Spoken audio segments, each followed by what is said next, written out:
Namaste. I, JVN Swarnima, Assistant Professor in Jayoti Vidyapeeth Women's University, Faculty of Education and Methodology, Department of Science and Technology. In this session, we will discuss about the sprinkler irrigation method.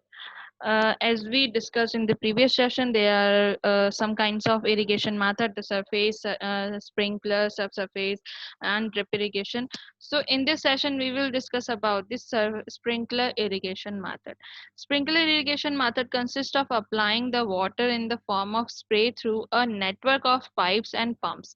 It is a kind of of an artificial rain and therefore gives very good results. So basically क्या है, sprinkler method को अगर हम दूसरे terms में use करें तो हम उसे आर्टिफिशियल रेन भी कह सकते हैं। ठीक है, इसमें क्या हो रहा है, इस मेथड में हम क्या कर रहे हैं, वाटर को थ्रू स्प्रे स्प्रे की मदद से हम क्या कर रहे हैं, एक पाइप है, उस पाइप में हमने क्या लगाया, वो पाइप किससे कनेक्टेड है, पंप से कनेक्टेड है, और वहां पर क्या लग रहा है, स्प्रे लग रहा है। अब उसकी मदद से क्या हो रहा है, हर जगह स्प्रे होके स्प्रिंकलिंग होके क्या हो रहा है, वाटर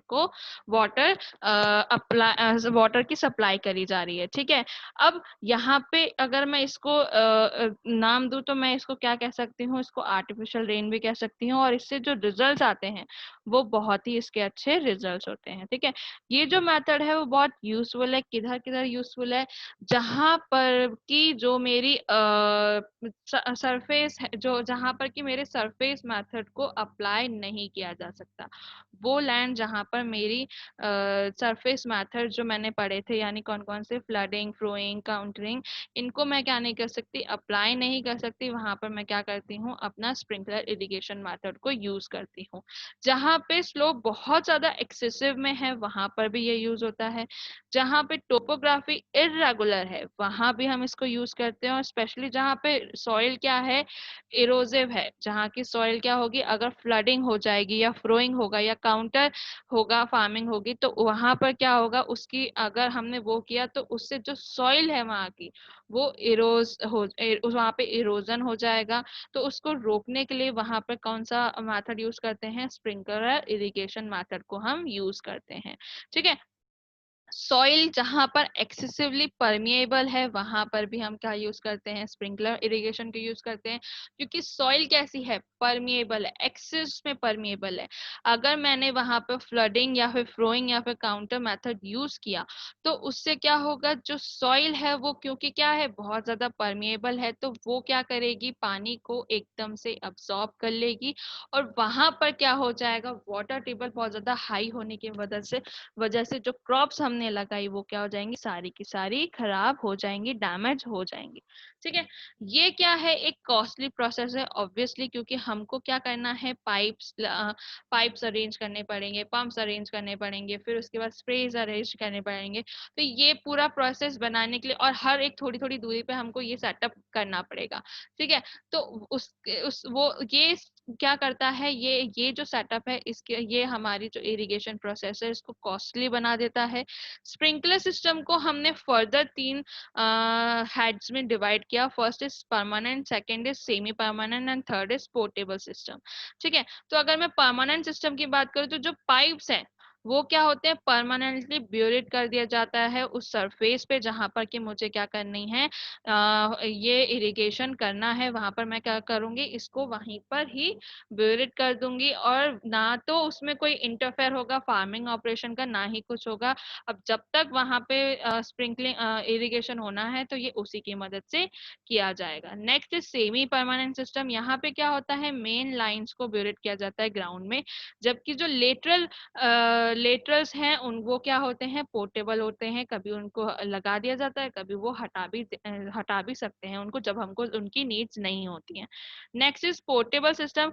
इसमें क्या होता है कि मेंस और साथ के साथ लेटरल्स दोनों ही क्या है, पोर्टेबल हैं, जो कि मेंस हैं और जो कि लेटरल लाइंस हैं, लेटरल जो सिस्टम है वो भी दोनों क्या है, पोर्टेबल है। दोनों के दोनों को हम क्या कर सकते हैं, मूव कर सकते हैं एक फार्म से लेके दूसरे फार्म में। मान लीजिए किसी एक फार्म में मेरा क्या हो गया, स्प्रिंकलिंग सिस्टम से मैंने क्या करा कि पूरा का पूरा अपना फार्म को इरिगेशन वाटर सप्लाई कर दिया। ठीक है, अब क्या हुआ, मेरा वो पूरा कंप्लीट हो गया, मैं उसको वहां से उस सेटअप को वहां से उठाऊंगी, किसी और फार्म दूसरे फार्म में ले जाऊंगी और फिर वहां पर भी सेम मैं अपना स्प्रिंकलिंग मेथड के थ्रू, स्प्रिंकलर इरिगेशन मेथड के थ्रू पे क्या कर सकती हूँ, वाटर सप्लाई कर सकती हूँ उस पर्टिकुलर लैंड पे। तो ये मेरे क्या थे, ये मेरे जो टाइप्स थे वो थे। अब इसके कोई क्या एडवांटेजेस और क्या डिसएडवांटेजेस हम उसके उसके ऊपर बात कर लेते हैं। एडवांटेज क्या है, जैसा कि मैंने क्या कहा कि स्प्रिंकलर मेथड कहाँ पे हम यूज कर सकते हैं, जहाँ पे इरोजिव सॉइल है, तो इरोजन इससे क्या होगा, कंट्रोल हो जाएगा। ठीक है, परमेबिलिटी जहां पर ज्यादा है वहां पर भी हम इसको यूज कर सकते हैं। ठीक है, तो उससे क्या होगा कि हमारी जो सॉइल है, क्रॉप है, वो जो क्रॉप है वो क्या होगी, डैमेज नहीं होगी। ये यूनिफॉर्मली एप्लीकेशन करेगा वाटर का, जहां तक भी हमको वाटर पहुंचाना है, जहां जिस भी एरिया में हमको यूज करना है वहां पे यूनिफॉर्म एप्लीकेशन होगी इस वाटर की। ठीक है, इरिगेशन को हम क्या कर सकते हैं, बहुत अच्छे से कंट्रोल कर सकते हैं, जिधर करना है वहां पर हम ये सेटअप लगाएंगे, जिधर नहीं करना उसको वहां से हटा देंगे।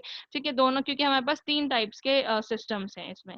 जो लैंड की प्रिपरेशन है, हमको उसकी रिक्वायरमेंट ही नहीं है, क्योंकि हमारे अकॉर्डिंग क्या है कि हम जहाँ पर भी हमारा जो ये सेटअप है पाइप्स एंड लेटरल और मेंस का, उसको हम कहीं पर भी लगा सकते हैं। तो स्पेशली कोई भी लैंड प्रिपरेशन की हमको ज़रूरत नहीं है, सुटेबल ग्रेडियंट भी बनाने की ज़रूरत नहीं है, लेवल करने की भी ज़रूरत नहीं है उस ग्राउंड को, ऐसा कुछ भी ज़रूरत प्रिपेयर। जैसे पहले में हम क्या करते, डिचेस बनाते थे, हम क्या करते थे, बंड्स बनाते थे, हम लेटरल्स बनाते थे, सॉरी हम वो जो हमारे डेप्थ जो बॉर्डर्स होते थे वो बनाते थे, लीव्स यानी जिसे हम कहते थे वो बनाते थे, वो हमको यहाँ पर प्रिपेयर स्पेशली करने की जरूरत नहीं होगी।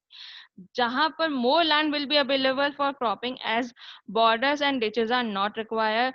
तो क्योंकि हमारे को क्या है, जैसे मैंने कहा बॉर्डर डिचेस की हमको जरूरत ही नहीं है, तो बहुत ज्यादा लैंड हमको रिक्वायर हो गई, जितना कि हम उसमें क्या कर सकते हैं, क्रॉपिंग भी कर सकते हैं उस लैंड में, और उसमें क्या कर सकते हैं, उसको वाटर सप्लाई भी हम कर सकते हैं। लेबर कॉस्ट हमारा रिड्यूस हो गया, हमको वो बॉर्डर और डिचेस बनाने के लिए अलग से लेबर नहीं बुलानी पड़ेगी, हमको उसको लैंड की कोई प्रिपरेशन नहीं करनी होगी, बस हमको क्या करना है, हमारा वो सेटअप लगाना है और स्प्रिंकलिंग इरिगेशन से हमारा वो कर लेना है, जो वाटर सप्लाई है, इरिगेशन है, वो कर लेना है। ठीक है, सरफेस रन ऑफ भी जो होगा वो लिमिटेड एलिमिनेट हो जाएगा, क्योंकि हमारा क्या है, सरफेस पे उतना पानी है ही नहीं कि सरफेस में रन ऑफ हो।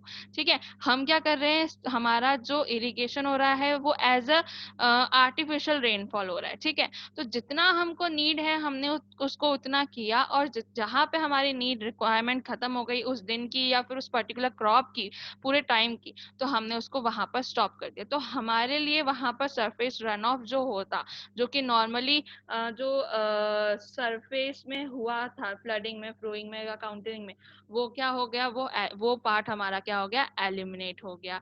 ठीक है, स्मॉल स्ट्रीम्स जो हम बनाते थे वो हम यूज कर सकते हैं इसमें एफिशिएंटली। ठीक है, लिमिटेशन क्या है, अब जहाँ पे एडवांटेज है वहां पे थोड़े बहुत लिमिटेशंस भी हैं। क्या कि जो विंड है वो क्या कर सकती है, स्प्रिंकलिंग पैटर्न, स्प्रिंकलर पैटर्न को या नेटवर्क को, दोनों को खराब कर सकती है। जस्ट बिकॉज ऑफ विंड क्या हो सकता है, जो क्योंकि नॉर्मली अगर हम देखें, नॉर्मल जनरली बात करें, जब भी रेनफॉल होता है तो रेनफॉल में क्या होता है, हवा की वजह से वो जो उसकी डायरेक्शन है पानी के गिरने की, वो चेंज हो जाती है। तो कुछ भी पैटर्न, जो भी हमने जिस भी पैटर्न में हमारा वो स्प्रिंकलर सिस्टम लगाया है वो चेंज हो सकता है, स्प्रिंकलिंग नेटवर्क भी चेंज हो सकते हैं बिकॉज ऑफ विंड। ठीक है, वाटर जो होना चाहिए वो क्लीन होना चाहिए, उसमें कोई सैंड नहीं होना चाहिए, उसमें कोई डस्ट पार्टिकल नहीं होने चाहिए। अगर ये दोनों उसमें मौजूद होंगे तो जो स्प्रिंकलर के जो नॉचेस हैं, जो छेद हैं, अगर मैं बात करूं तो वो क्या होंगे, वो ब्लॉक हो जाएंगे। तो वो ब्लॉक हो गए तो फिर हमको उसमें एक्स्ट्रा मेहनत करनी पड़ेगी, उनको उस ब्लॉकेज को हटाना पड़ेगा, या समटाइम्स वो क्या करते हैं उसको खराब भी कर देते हैं। ठीक है। हाँ, अब क्योंकि हमको क्या चाहिए, हमको क्या करना है, स्प्रिंकलिंग मेथड यूज करना है, तो हमको पावर रिक्वायरमेंट हाई चाहिए। जहां पर पावर रिक्वायरमेंट हाई है वहां पर हम इसका यूज कर सकते हैं, लेकिन जहां पर पावर रिक्वायरमेंट नहीं है, कम है, लो है, तो वहां पर हम इसका इस मेथड का यूज नहीं कर पाएंगे। I hope you don't have any query in this session, but if you have, then please mention in a comment box. I'll resolve it. This session is powered by Digital Vision 2.0 Jayoti Vidyapeeth Women's University. Thank you.